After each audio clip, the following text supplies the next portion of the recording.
বন্ধুরা চলে আসলাম প্রতিদিনের মতো আবারও 11টার দিকে হাঁস মুরগিগুলোকে দেখার জন্য এবং ওদের জন্য কিছু খাবার নিয়ে আসছি। সেটা হলো অনেক দিন পর সবজি আনলাম, সবজি মানে ডাঁটা শাক আর কি ওদেরকে দিব, কারণ এতদিন সবজি ডাঁটা শাক বা বিভিন্ন শাকটা খাওয়া নেই। এই একমাত্র কারণ হলো যে ওই যে এত কষ্ট করি সব মারা যায়, এই মনে খুব দুঃখে আর সবজি আনি না। তাছাড়া সবজি পাতা আর কুড়িয়ে আনি না, বাজার থেকে পাতা আনতাম। তো আজকে ডাঁটা শাক আনছি, তো ডাঁটা শাক থেকে ডাঁটাগুলো রেখে শাকগুলো ওদিকে নিয়ে আসছি এইগুলো দেওয়ার জন্য, পাশাপাশি হাঁস মুরগিগুলো দেখার জন্য কী অবস্থা। তো চলুন বন্ধুরা, এই যে দেখেন এক ব্যাগ শাক নিয়ে আসছি, তো এইগুলো এখন দিব। আয় আয় আয় আয়, দেখি ওরা কতটুকু পছন্দ করে, কতটুকু খায় একটু দেখবো। আয় আয় আয় আয় আয়, দেখেন ওরা এগুলো খাবে ইনশাআল্লাহ, সবগুলো খেয়ে নেবে আশা করা যায়। দেখেন তো ওদেরকে দিচ্ছি, আসলে প্রতিদিনই ওদের জন্য কিছু না কিছু নিয়ে আসি, কিন্তু ওই যে মারা যাওয়ার পরে আর শাক ঠাক দেওয়া হয় না। এর লেগে যে এইগুলো কি শাকের থেকে ভাইরাস ঢুকলো কিনা, কারণ প্রচুর শাক খাওয়াইতাম আমরা আগে, ভিডিওগুলো দেখবেন শাক সবজি ডাঁটা, তারপরে এই যে কী কয় ফুলকপি পাতা, পাতাকপি পাতা প্রচুর দিতাম। তো একটা পরে তখন দেখলাম যে সব মারা গেল, তারপর থেকে আর দেওয়া হয় না, বেশ মাস 3 ধরে দেওয়া হয় না। তো আজকে মনে করলাম দিই, দেখি কী অবস্থা। তো আল্লাহর আমাদেরকে সব ভ্যাকসিন দেওয়া আছে, মোরগ মুরগি আমার মনে হয় না আর কোনো ক্ষতি হবে। তারপরেও বিশ্বাস হয় না, এই কারণেই আমার না ভাগ্য খারাপ, খালি মারা যায় এই মোরগ মুরগিগুলো। 2025 সালের পর থেকে একটা মোরগ মুরগি রাখতে পারতেছেন, যতই আনি সব মারা যায়। তো পর্যবেক্ষণে আছে, আবার হয়তো আনবো। আসলে আমি যতই বলি এদের ভালোবাসা তো আমার শখ পালা, যদিও আমার প্রচুর লস হয় তারপরেও পালি আর কি। দেখি যাক কী হয়, আপনার সাথে থাকেন বন্ধুরা, দেখেন। তো ওদেরকে দেখানো যে সবজি দেওয়া হচ্ছে, খাওয়া নিয়ে ব্যস্ত। আর এই যে বাচ্চাটা, যে বাচ্চাটা কেমন জানি একটু প্রতিবন্ধী ভাব, এই যে মোটামুটি 1 ব্যাগ শেষ। এগুলো আমরা দেখবেন টুকাই টুকা সব খেয়ে লাগবে। ওই যে মুরগি, যে দেশি না, এটা সোনালি মুরগি, দেখেন সোনালি মুরগি খাচ্ছে। এই যে দেখেন সবাই টুকটাক করে খাচ্ছে, অনেকদিন পরে আনছি তো। আর সব ঠিক করবে, নিমিষের মধ্যে শেষ করে দেবে, শেষ করে দিবে আশা করি। এই দেখেন এই দেখেন এটাকে সবাই একটা সবাই ওরা মারে, যেহেতু ও একটু প্রতিবন্ধী বা আমি জানি না প্রতিবন্ধী কি না, এখন বলা যাচ্ছে না, মনে হচ্ছে প্রতিবন্ধী। তো এটা হাসি, ও প্রাপ্তবয়স্ক না হলে তো খাওয়াও যাবে না, কারণ এর বয়স মাত্র 2 মাস।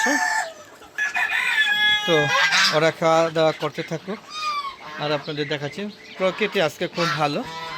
বেশ কয়েকদিন বৃষ্টি হওয়ার পরে এখন আবার বেশ কয়েকদিন ধরে বৃষ্টি হচ্ছে না, এবং মানে কেমন জানি চৈত মাস চলতেছে, চৈত মাস শেষ পর্যায়ে, কিন্তু এখনও শীত করে রাত্রে, ভালোই ঠান্ডা লাগে, ও মাঝখানে বেশ গরমও পড়েছে। মানে হিসাব, প্রকৃতি হিসাব বুঝতেছি না। আপনাদের এখানে কি একই সমস্যা কিনা সেটা কমেন্ট করে জানাবেন বন্ধুরা।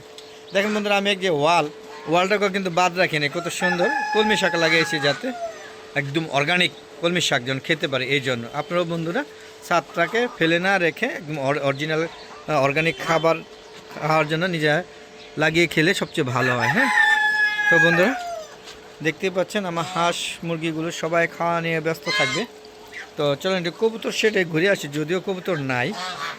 6টা কবুতর ভাগ্যক্রমে নিজেরা লুকিয়ে ঠুকে বেঁচে আছে, যদিও যারা কবুতর পাইকারি যে বেড়া নিয়ে গেল এসে, কী বলবো, আমি তো বিক্রেতা না, বিক্রি করেছি, ক্রেতা যিনি কিনেছেন তিনি একদম বাড়ি চালান দিয়ে প্রথমে 200 তো বিক্রি করে 200 দাম দিয়েছে, আর বাড়ি চালান দিয়ে আরও 20টা খুঁজে পেয়ে নিয়ে গিয়েছে।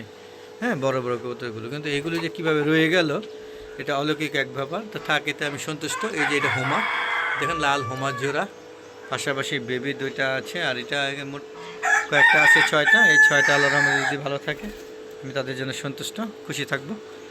তো বন্ধুরা চলুন আমরা এখানে দেখাচ্ছি। এই দেখেন আমার শৌখিন মোরগটা কত সুন্দর, সে এখানে থাকবে, এখানে ঘুরবে থাকবে।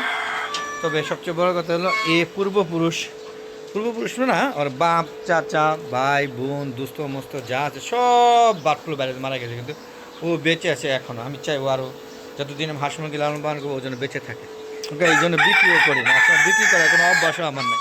কবুতরগুলোকে বাধ্য হয়ে বিক্রি করেছি, কারণ কবুতরগুলোকে চুরি করে নেওয়ার কারণে, তাছাড়া বাজ পাখি, হ্যাঁ, ওই যে প্রতিদিন 4টা 5টা করে নিয়ে যাওয়ার কারণে বিক্রি করতে বাধ্য হলাম।